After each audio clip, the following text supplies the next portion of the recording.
Sasa shida ipo wapi? No, shida ipo wapi? Hebu ngoja nisikilize kidogo nikuelezee. Hivi ushaona uwanja eti kuna mechi timu ikacheza moja?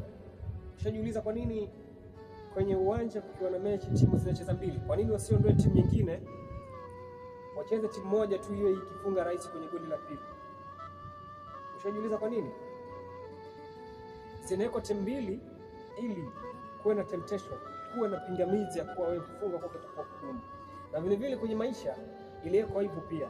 Lazima binadamu uwe na maadui ili ufanikiwa kwako kuwe na majaribio, ufanikiwa kwako kuwe na changamoto.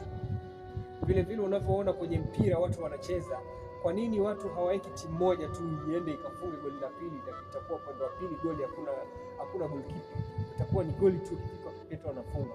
Binadamu wenyewe wamejiwekea hivyo. Mungu atakupokea vipi kwenye kutafuta maisha? Wewe tu unapata tu riziki rahisi. Lazima kuwe na changamoto. Umewekewa changamoto za maisha ili siwe ndio ni temptation ya kuwa wewe uweze kupambana. Ingekuwa Mungu kaeka maisha kawa yawe laini sana, kila mmoja eti anafanikiwa, ukijaribu hivi ndio inakuwa, ukijaribu. No, kila binadamu kaekewa maadui, sio adui mmoja, maadui wengi, na tena waliweko maadui ili iwe funzo kwako. Vile vile unavyoona kwenye mpira watu wanacheza timu mbili.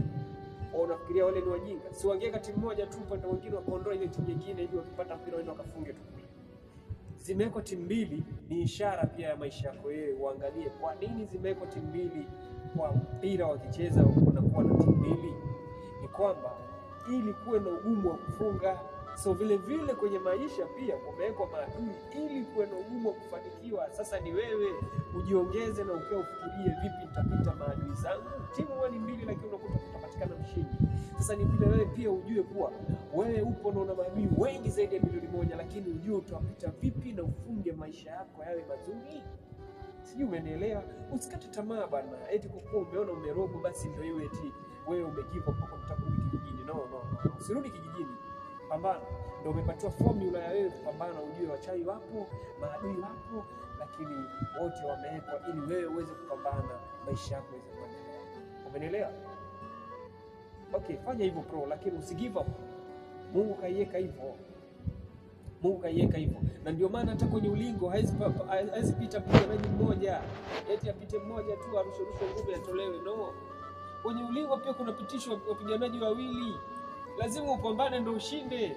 Wewe unataka maisha line utapata wapi? Okay, poa basi, poa.